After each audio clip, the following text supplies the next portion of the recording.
ياسين والقرآن الحكيم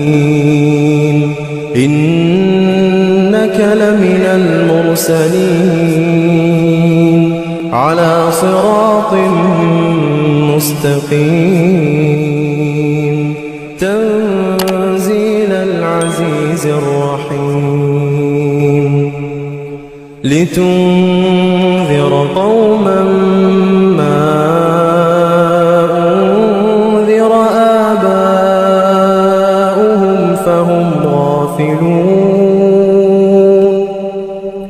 لقد حق القول على أكثرهم فهم لا يؤمنون